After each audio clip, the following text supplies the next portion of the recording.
ஒரு தீப்பொறியின் பிறப்பில்தான் இந்த பிரபஞ்சத்தின் விதி மாற்றி எழுதப்பட்டது. பல்லாயிரம் யுகங்களுக்கு முன் இருள் நிறைந்த இந்த பிரபஞ்சத்தில் ஓம் எனும் ஒளியாக தோன்றிய ஒரு ஞான புயல், ஒரு தீக்குச்சி அசுர கூட்டத்தின் ஆணவத்தை அழித்து ஞானத்தின் வேலாய் பக்தர்களின் காவலனாய் நின்றது. ஒரு குழந்தை தந்தையின் குருவாக மாறி இந்த உலகுக்கு ஞானத்தை உணர்த்தியது. ஒரு மயில் அகந்தையின் உச்சத்திலிருந்து இறங்கி ஞான பயணத்துக்கான வாகனமாய் மாறியது.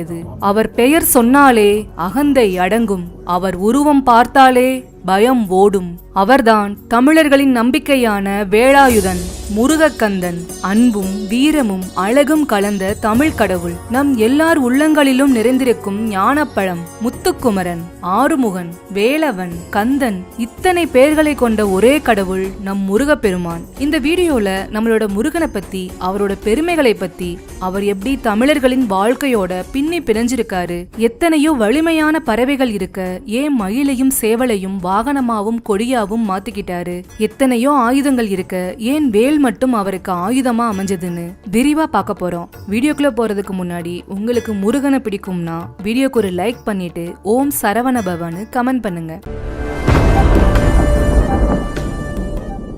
எம்பெருமான் முருகன் எப்படி பிறந்தார்னு நம்ம எல்லாருக்குமே தெரியும். ஆனா அதுக்கு முன்னாடி நிறைய விஷயங்கள் நடந்துச்சு. ரொம்ப காலத்துக்கு முன்னாடி தட்சன், காஷ்யபர்னு 2 பிரம்ம ரிஷிகள் பிரம்மாவை நோக்கி கடுமையா தவம் செஞ்சாங்க. அந்த தவத்துல தட்சன் தனக்கு அரச வாழ்க்கை வேணும்னு கேட்டு அதையே அடைஞ்சாரு. காஷ்யபர் நான் ஒரு முனிவராவே இருக்கணும்னு சொல்லி அதே மாதிரி ஒரு வாழ்க்கைய தேர்ந்தெடுத்தாரு. தட்சனோட தவத்துக்கு பலனா உலகத்துக்கே தாயான சக்தி தேவியே அவருக்கு மகளா பிறந்தாங்க. ஆதி அந்தம் இல்லாத சிவபெருமான் தட்சனுக்கு மருமகனா வந்த பெரிய பாக்கியமும் தட்சனுக்கு கிடைச்சது. யாருக்கும் கிடைக்காத பெரிய பேரு அவனுக்கு கிடைச்சும் அவன் கர்வத்தால சிவபெருமான மதிக்காம அழிஞ்சு போயிட்டான். காஷ்யபரோ தவம் பண்றப்போ மாயைன்னு ஒரு அழகான பெண்ணை பார்த்து அவ மேல ஆசைப்பட்டு தன்னோட தவத்தோட பலனை முழுசா தொலைச்சிட்டாரு. அவளோட சேர்ந்து பிள்ளைகளை பெத்துக்கிட்டாரு. காஷ்யபரும் மாயாவும் மனித உருவத்தோட இருந்தப்போ பிறந்தவன் தான் சூரபத்மன். அவங்க யானை முகத்தோட கூடினப்போ பிறந்தவன் தாரகாசுரன். அதுக்கப்புறம் சிங்க முகத்தோட இருந்தப்போ சிங்கமுகாசுரன் பிறந்தான். தனக்கு பிறந்தவங்க எல்லாருமே அசுரர்கள்னு தெரிஞ்சதும் காஷ்யபர் ரொம்பவே கவலைப்படுறாரு. அவர் தன்னோட மகன்களை கூப்பிட்டு, உலகத்திலேயே ரொம்ப உயர்ந்தவர் சிவபெருமான், நீங்க அவர் எந்த காரணத்துக்காகவும் பகச்சுக்காதீங்க.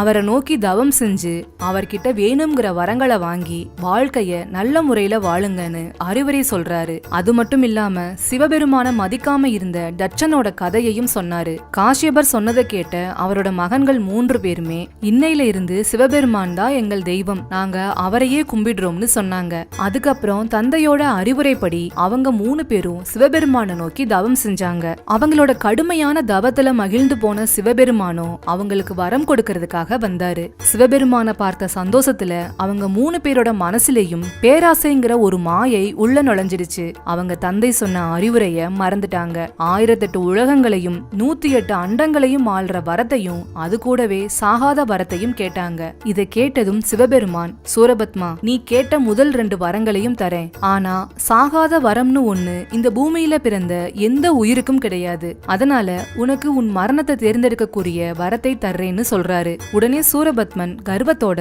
தான் ரொம்ப புத்திசாலின்னு நினைச்சுக்கிட்டு, சாமி, பெண்ணுக்கு பிறக்காத ஆனா பெண்ணுக்கு மகனா இருக்கிற ஒருத்தனாலதான் எனக்கு முடிவு வரணும்னு கேட்டான். அதே மாதிரி வரம் கொடுத்துட்டு சிவபெருமானும் மறைஞ்சிட்டாரு. அப்போல இருந்து சூரபத்மனோட அட்டகாசங்கள் ஆரம்பமாச்சு. தன்னை அழிக்கிறதுக்கு யாருமே இல்லைங்கிற கர்வம் அவனோட கண்ணை மறைச்சது. முனிவர்களையும் ரிஷிகளையும் ரொம்பவே கஷ்டப்படுத்துறான். தேவர்களையும் நவ கிரகங்களையும் கூட அடிமையாக்கி சிறையில அடைச்சிடுறான். தேவலோக பெண்களுக்கு அவன் பண்ண கொடுமைகளை சொல்லவே முடியாது. அசுரர்கள் இந்திராணியையும் சிறையில அடைக்க முயற்சி செஞ்சப்போ அவ தன்னை ஒரு பூவா மாத்திக்கிட்டு அங்க இருந்து தப்பிச்சிட்டா. அவனோட கொடுமைய பார்த்து எல்லா உலகங்களுமே நடுங்குச்சு.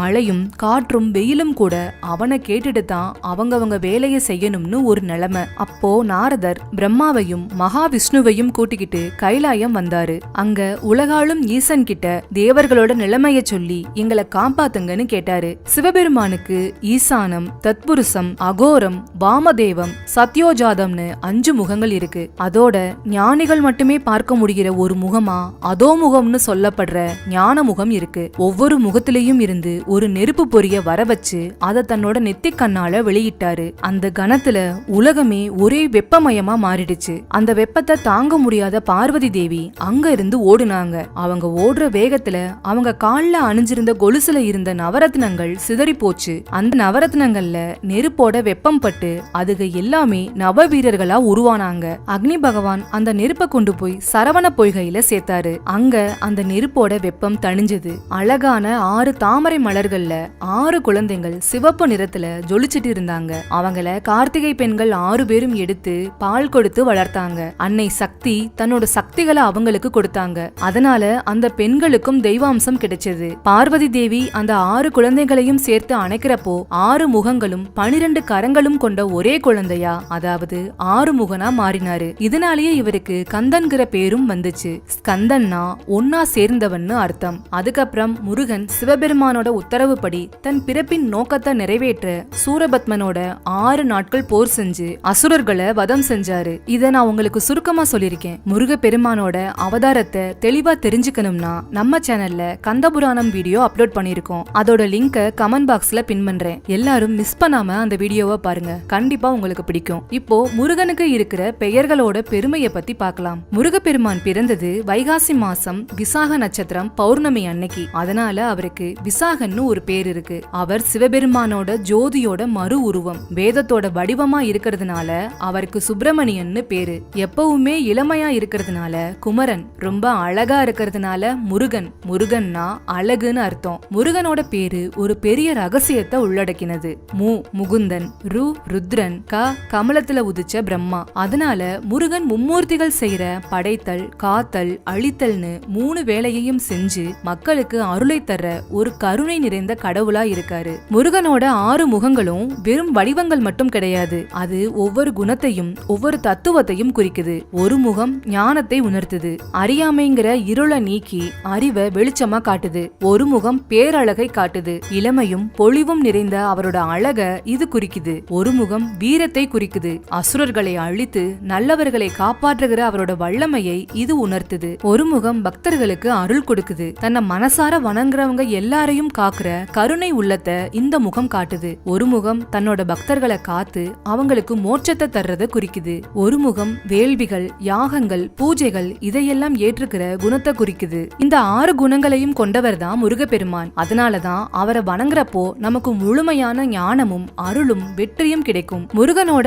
6 முகங்களும் மற்ற தெய்வங்களோட சக்திய உள்ளடக்கியதா பார்க்கப்படுது. ஒரு முகம் மகாவிஷ்ணுவை குறிக்குது. விஷ்ணு பகவான் மாதிரி முருகனும் உலகை காக்குற தொழில்ல ஈடுபடுறாரு. 2வது முகம் அக்னி பகவான குறிக்கும். அக்னியை போல முருகனும் ஒளியா இருந்து இருளை, அதாவது அறியாமைய அழிக்கிறாரு. 3வது முகம் தத்தாத்ரேயரை குறிக்கும். தத்தாத்ரேயர் மாதிரி முருகனும் முழுமையான ஞானத்தை உணர்த்துபவர். 4வது முகம் பிரம்மதேவரை குறிக்கும். பிரம்மனை போல முருகப்பெருமானும் படைக்கும் தொழில மேற்கொள்வத இது குறிக்கும். 5வது முகம் சிவபெருமான குறிக்குது. சிவபெருமானோட 5 முகங்களை போலவே முருகனும் அழித்தல், காத்தல், படைத்தல், அருளல், மறைத்தல்னு 5 தொழில்களை செய்யறாரு. 6வது முகம் கந்தன், அதாவது முருகனை குறிக்குது. மற்ற தெய்வங்களோட அம்சங்களை உள்ளடக்கி முழுமையா அருள் செய்யற கந்தனோட முகம்தான் இது. இப்படி முருகன் மற்ற தெய்வங்களோட சக்திகளையும் உள்ளடக்கி முழுமையான கடவுளா இருக்காரு. முருகு அப்படின்னா அழகு, இளமை, இயற்கையான மனம், இந்த 3 குணங்களும் இணைஞ்சவர் முருக கடவுள். அதனாலதான் அவருக்கு முருகன் அப்படின்னு பேரு. முருகனோட ஞானம் எவ்வளவு பெருசுனா தன்னோட தந்தைக்கே பிரணவ மந்திரத்தோட பொருளை சொன்னவர் அவரு. அதனாலதான் அவர் சுவாமிநாதன்னு அழைக்கப்படுறாரு. முருகன் வெறும் கடவுள் இல்ல, நம்ம கலாச்சாரத்தோட அடையாளம். தேவர்களை காப்பாத்த சூரபத்மனை அழிச்சவர். ஒரு படை தளபதியா அவரோட வீரம் நமக்கு தன்னம்பிக்கையே கொடுக்குது. இதுல ஒரு சுவாரஸ்யமான விஷயம் என்னன்னா, முருகன் படை தளபதியா பொறுப்பேற்றப்போ தேவர்கள் அவரோட வீரத்தை பார்த்து வியந்து போனாங்க. அசுரர்களை ஒரு நொடியில அழிக்கிற சக்தி இருந்தாலும் அவங்களுக்கும் திருந்துறதுக்கு ஒரு வாய்ப்பு கொடுத்து இன்று போய் நாளை வான்னு சொன்னாரு. இறுதியில பகைவனா இருந்தாலும் அவனையும் ஆட்கொண்டு தன்னோட வாகனமாவும் கொடியாவும் மாத்திக்கிட்டாரு. முருகனோட அழகுக்கு மயங்காதவங்க யாருமே இல்ல. அதனாலதான் அவருக்கு குமரன்னு பேரு. திருச்செந்தூர் முருகன், பழனி முருகன், சுவாமிமலை முருகன்னு ஒவ்வொரு கோவில்லையும் ஒவ்வொரு விதமான அழகு. வள்ளி தெய்வானை கூட இருக்கும்போது ஒரு அழகு, பால முருகனா இருக்கும்போது இன்னொரு அழகு. சிவபெருமானை தன் மகன் கிட்ட பிரணவ மந்திரத்தின் பொருளை கேட்டு தெரிஞ்சுக்கிட்டது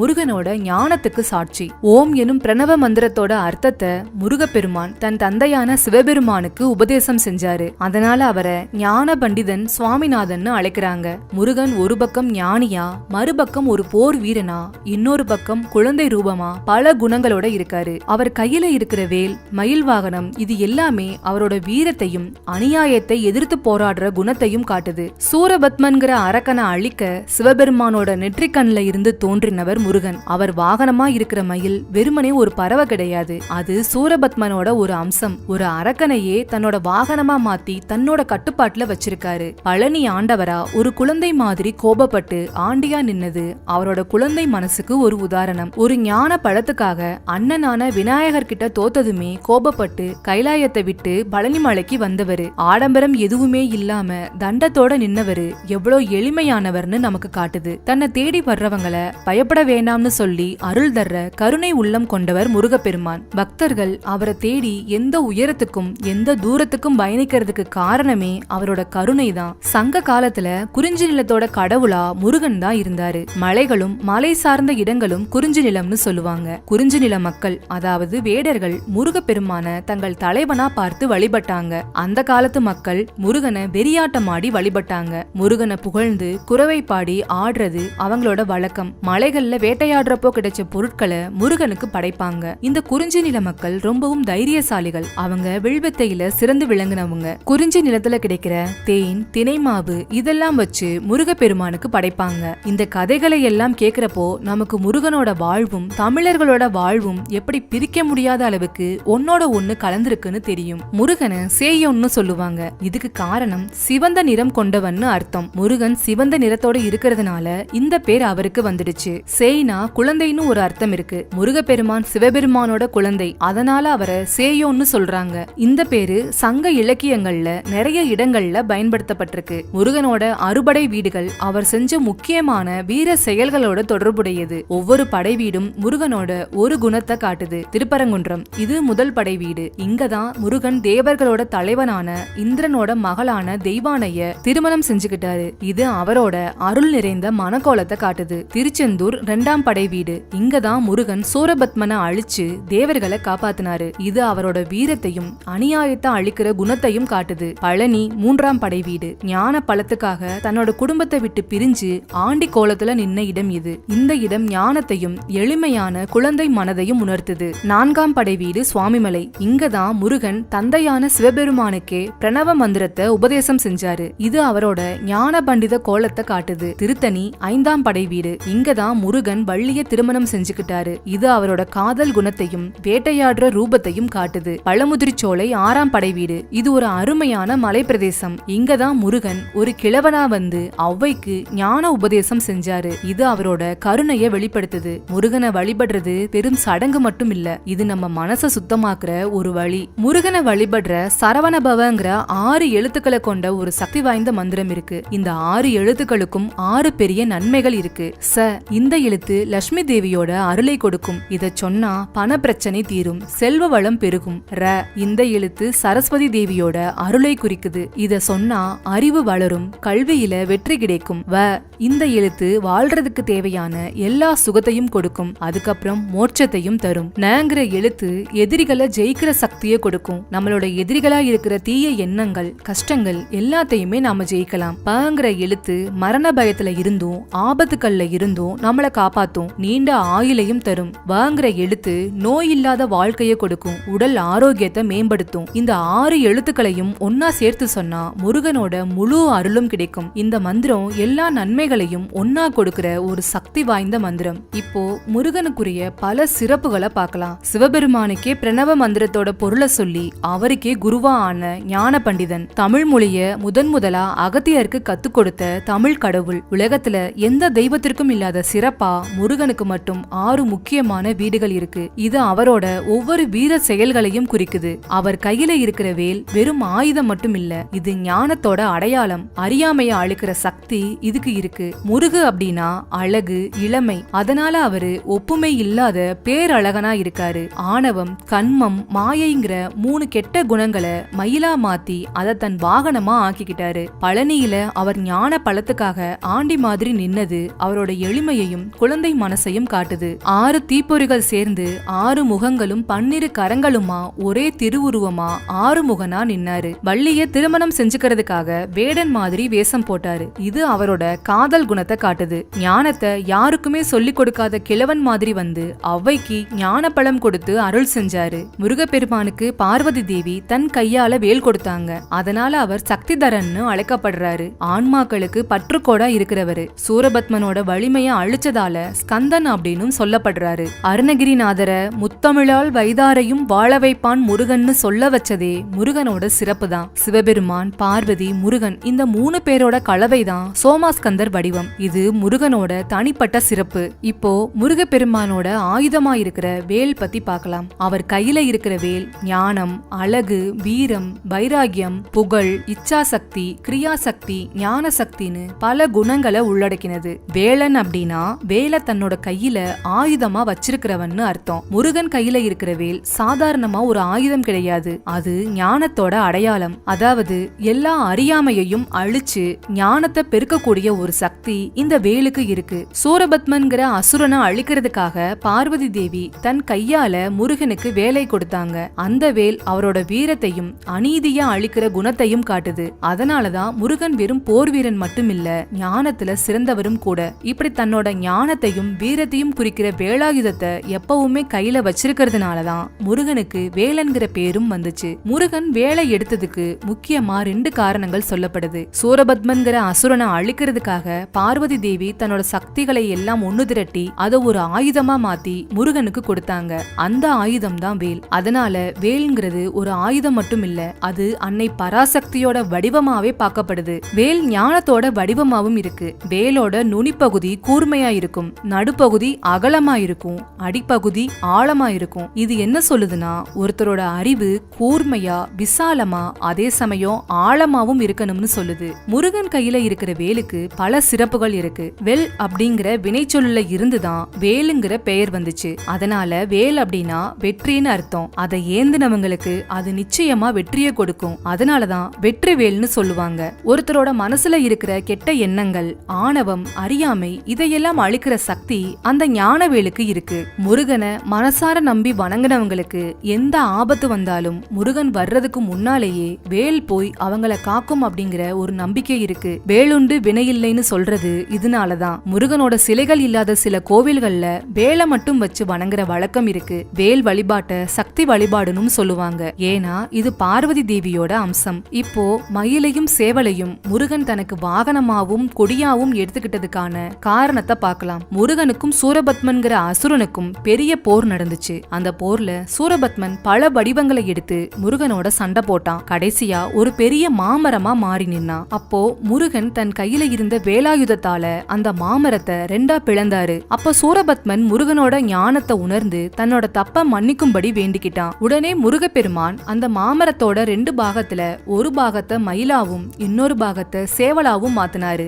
அவர் செஞ்ச இந்த அற்புதத்தால சூரபத்மன் ஆணவம் நீங்கி சாதுவா மாறினா. அதுக்கப்புறம் மயில தன்னோட வாகனமாவும் சேவலை தன்னோட கொடியாவும் வச்சுக்கிட்டாரு. இப்படித்தான் மயிலும் சேவலும் முருகனுக்கு உகந்த பறவைகளா மாறுச்சு. இந்த மயில் சேவல் 2மே பறவைகள் மட்டும் கிடையாது. இதுக்கு பின்னாடி சில தத்துவங்களும் இருக்கு. முதல்ல மயில் அழகுக்கு எடுத்துக்காட்டு. ஆனா அது அழகோட மட்டும் இல்லாம ஞானத்தோட அடையாளமாவும் இருக்கு. மயில் தன்னோட தோகையை விரிக்கிறப்போ அது ஓம்ங்கிற பிரணவ மந்திரம் மாதிரி இருக்கும்னு சொல்வாங்க. அதாவது ஞான சொரூபியான முருகன் ஓம்கார வடிவமான மயில் மேல ஏறி வர்றாரு. மயில் வாகனத்தோட முக்கியமான தத்துவம் என்னன்னா சூரபத்மனோட அகந்தை அழிஞ்சு அவன் இறைவனோட வாகனமா மாறின மாதிரி ஒருத்தரோட மனசுல இருக்கிற ஆணவம், அகந்தை, மாயை இதெல்லாம் நீங்கி அவங்க இறைவனை சரணடையணும்ங்கிறத மயில் காட்டுது. அடுத்து சேவல் அதிகாலையில கூவி உலகத்துக்கு விடிகள் வந்துடுச்சுன்னு அறிவிக்கும். இது என்ன சொல்லுதுன்னா அறியாமைங்கிற இருள் நீங்கி ஞானம்ங்கிற ஒளி வரப்போகுது. முருகனோட சேவர் கொடி அறியாமை இருளை நீக்கி ஞானத்தை பரப்புறத குறிக்குது. சேவல் கோழி குஞ்சுங்க மேல வர்ற ஆபத்தை எதிர்த்து போராடி அதை பாதுகாக்கும். அதே மாதிரி முருகனோட சேவல் கொடி தன்னை வணங்குற பக்தர்களை எல்லா ஆபத்துக்கள்ல இருந்தும் காக்கும்ங்கிறத உணர்த்துது. மத்த கடவுள்கள் மாதிரி இல்லாம முருகப்பெருமான் எந்த பிறவியும் எடுத்ததில்ல. அவர் நேரடியா இந்த பிரபஞ்சத்துக்கு சிவபெருமானோட சக்தி ரூபமா வந்தவர். சுப்பிரமணியன், அதாவது சூங்கிறது மங்களம், பிரம்மண்யம்ங்கிறது வேத அறிவு. இந்த சொற்கள்ல இருந்துதான் சுப்பிரமணியன்கிற பேர் வந்திருக்கு. இதுவும் முருகன் பிறப்புக்கு அப்பாற்பட்டவர்ங்கிறத உணர்த்துது. பொதுவா முருகனோட சிலைகள்ல நிக்கிற மயில் தன்னோட ஒரு காலால பாம்பை மிதிச்சுக்கிட்டு இருக்கிற மாதிரி இருக்கும். இந்த பாம்பும் வெறுமனே ஒரு உருவம் இல்ல, இதுவும் ஒரு தத்துவத்தை நமக்கு உணர்த்துது. பாம்பு ஆணவம், ஆசை, பொறாமை, பொய்ங்கிற தீய குணங்களோட அடையாளம். மயில் அந்த பாம்பை மிதிக்கிறது முருகப்பெருமான் தன் பக்தர்களோட மனசுல இருக்கிற இந்த தீய குணங்களை அழிச்சு ஞானத்தையும் நல்ல எண்ணங்களையும் தருவாருங்கிறத குறிக்குது. இயல்பாவே மயிலுக்கு பாம்பு எதிரி. மயில் பாம்பை அடிச்சு சாப்பிடும். ஆனா முருகன் கிட்ட இவங்க 2 பேரும் ஒன்னா இருக்காங்கன்னா அதுக்கு பின்னாடியும் ஒரு தத்துவம் இருக்கு. மயில்ங்கிறது சூரபத்மன்கிற அசுரனோட அகந்தை, ஆணவம். முருகன் அந்த அகந்தைய அழிச்சு அதை தன்னோட வாகனமா ஆக்கிக்கிட்டாரு. அதே மாதிரி பாம்பு மனித மனசுல இருக்கிற தீய எண்ணங்களோட குறியீடு. முருகன் தன்னோட ஞானத்தால இயற்கையில எதிரிகளா இருக்கிற மயிலையும் பாம்பையும் சமாதானப்படுத்தி ஒன்னா வச்சிருக்காரு. அதாவது பகைமையின் குறியீடான பாம்பையும் ஆணவத்தின் குறியீடான மயிலையும் தன் கட்டுப்பாட்டுல வச்சிருக்காரு. இதுக்கு அர்த்தம் என்னன்னா முருகனோட சக்திக்கு முன்னாடி எந்த எதிரி சக்தியும் ஒன்னும் இல்லைங்கிறது தான். அதனால பகைமை, பொறாமை, ஆணவம் இது எல்லாமே முருகனோட அருள் இல்லாம கட்டுப்படுத்த முடியாதுங்கிறது தான் இந்த தத்துவத்தோட ஆழமான பொருள். பொதுவா நாம எல்லாருமே ஒவ்வொரு தேவைக்கும் ஒவ்வொரு கடவுளை வணங்குவோம். நல்லா படிக்கணும்னா சரஸ்வதி, பொருள் வேணும்னா லக்ஷ்மி, வீரம் வேணும்னா துர்கைன்னு பல தெய்வங்களை பல காரணங்களுக்காக வணங்குவோம். ஆனா முருகப்பெருமான மட்டும் எல்லா காரணங்களுக்காகவும் வணங்க முடியும். அது என்னன்னு வரிசையா தெரிஞ்சுக்கலாம். உடம்புல இருக்கிற நோய்கள் நீங்கி ஆரோக்கியம் பெறுகிறதுக்கு கந்தசஷ்டி விரதம் இருக்கிறது. முருகனுக்கு சந்தன அபிஷேகம் செஞ்சு அந்த சந்தனத்தை பிரசாதமா வாங்கி நெத்தியில பூசிக்கிறது. இதோட பலன் என்னன்னா உடல் நோய்கள் எல்லாம் நீங்கும். குறிப்பா தோல் தொடர்பான பிரச்சனைகள் சரியாகும். உடல் ஆரோக்கியம் மேம்படும். ஞானம் பெருகவும் கல்வியில சிறக்கவும் சுவாமிமலை முருகன் கோவிலுக்கு போய் வணங்குறது, முருகனுக்கு நெய் தீபம் ஏற்றுவது, கந்தர் அலங்காரம், திருப்புகழ் பாடல்களை படிக்கிறது. இதோட பலன் கல்வியில மேன்மை உண்டாகும், அறியாமை நீங்கி ஞானம் பெருகும். மாணவர்களும் நல்ல மதிப்பெண் வாங்கி வாழ்க்கையில சிறப்பா இருப்பாங்க. தொழில் வளம் பெருகி செல்வம் பெருக திருச்செந்தூர் முருகன் கோவிலுக்கு போய் கடல் நீராடி முருகனை வணங்கணும். கந்தசஷ்டி கவசம் தினமும் சொல்லணும். இதுக்கான பலன் தொழில்கள்ல இருந்த தடைகள் நீங்கும், செய்கிற காரியங்கள்ல வெற்றி கிடைக்கும், பணவரவு அதிகரிக்கும், செல்வம் பெருகும். திருமணம் நடக்கவும் குழந்தை பாக்கியம் பெறவும் திருத்தணி முருகன் கோயிலுக்கு போய் வணங்கணும். செவ்வாய்க்கிழமைகள்ல முருகனுக்கு செவ்வரளி மாலை சாத்தி விரதம் இருக்கணும். இதுக்கான பலன் திருமண தடை நீங்கும், நல்ல வரன் அமையும். குழந்தை பாக்கியம் இல்லாதவங்க முருகனை மனசார வணங்கினா நல்ல குழந்தை பெரு கிடைக்கும். வீரம் பெருகவும் பயம் நீங்கவும் வழிபாடு. பழனி முருகன் கோயிலுக்கு போய் காவடி எடுக்கிறது, வேலாயுத வழிபாடு செய்யறது. இதுக்கான பலன் மனசுல இருந்த பயம் குழப்பம் நீங்கும், தைரியம் உண்டாகும், வீரம் பெருகும், எதிரிகளை வெல்ற பலமும் கிடைக்கும். இப்படி ஒவ்வொரு தேவைக்கும் ஏத்த மாதிரி முருகனை வழிபட பல வழிகள் இருக்கு. நம்ம தேவைக்கு ஏத்த மாதிரி வழியை தேர்ந்தெடுத்து முருகப்பெருமான வணங்கினா அவன் அருள் கண்டிப்பா நமக்கு கிடைக்கும். இவ்ளோ நேரம் நீங்க முருகனோட கதையை கேட்டது வெறும் பொழுதுபோக்கு இல்ல. உங்க வாழ்க்கையில ஒரு பயம் வந்தா, ஒரு குழப்பம் வந்தா, இல்ல ஒரு கஷ்டம் வந்தா அது எல்லாமே சூரபத்மன் மாதிரி ஒரு மாயை. முருகன் தன் வேலாயுதத்தால சூரபத்மனை எப்படி அழிச்சாரோ அதே மாதிரி உங்க மனசுக்குள்ள இருக்கிற ஞானம்ங்கிற வேல் எல்லா பயத்தையும் எல்லா குழப்பத்தையும் அழிக்கும். இந்த வீடியோ முடிஞ்சதும் உங்க மனசுக்குள்ள ஒரே ஒரு குரல் மட்டும் ஒலிக்கட்டும், அதுதான் வெற்றிவேல் வீரவேல். உங்களுக்கு இந்த பதிவு பிடிச்சிருந்தா வீடியோக்கு ஒரு லைக் பண்ணிட்டு உங்க ஃப்ரெண்ட்ஸ் எல்லாருக்கும் ஷேர் பண்ணுங்க. மறக்காம நம்ம சேனலை சப்ஸ்கிரைப் பண்ணிட்டு உங்களோட எண்ணங்களை கமெண்ட்ல சொல்லுங்க. நன்றி.